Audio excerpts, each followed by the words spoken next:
Outside the store burst into spontaneous applause, and although she made several modest gestures begging them to stop, Penelope Janice clearly loved soaking up all of the adoration.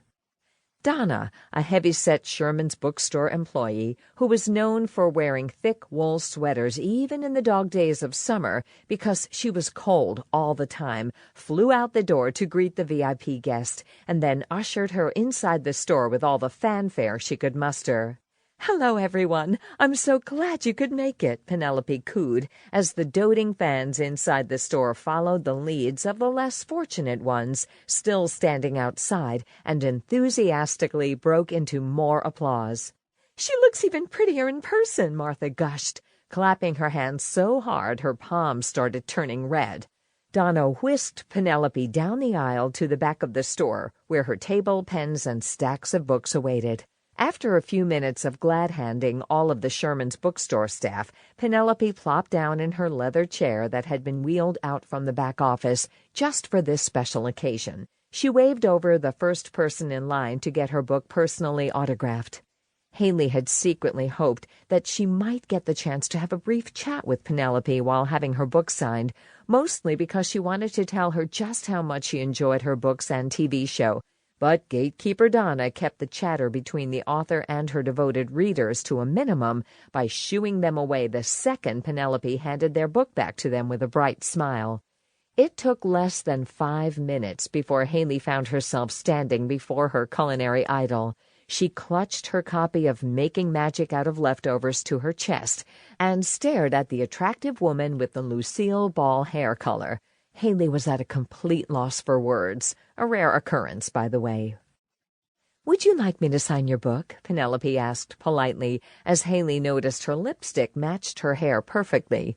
Martha had to nudge Hayley in order to snap her out of her trance. "Oh, yes, sorry," Hayley laughed, shaking her head. "Just make it out to Hayley. That's Hayley with a Y. I mean, in the middle. Everyone knows Hayley has a Y at the end. Although I did go to summer camp when I was a kid with a girl who spelled it with 2 E's at the end, Hailee, but that's rare." "Could you please just hand her your book, Hayley, so she can sign it?" Donna barked, quickly losing patience.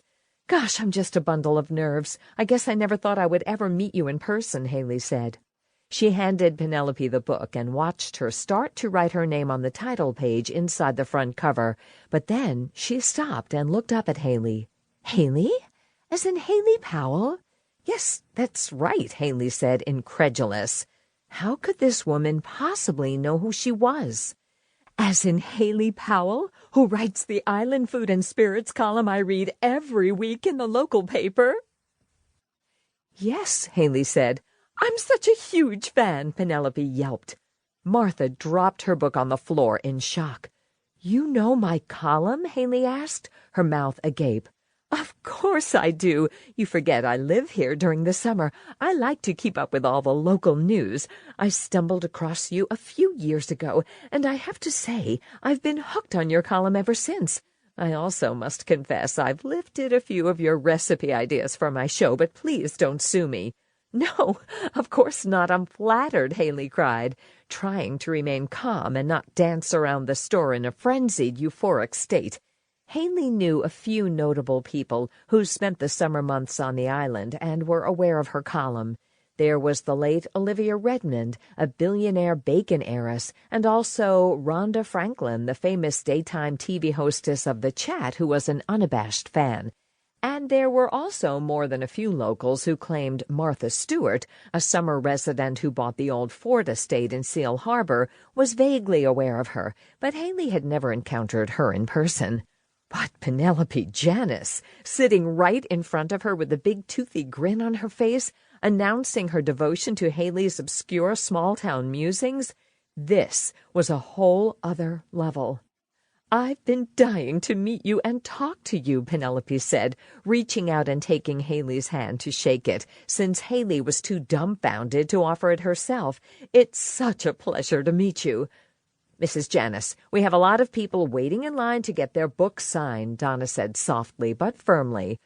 "Of course, I understand," Penelope said, nodding. She scribbled a quick note in Hayley's book and handed it back to her.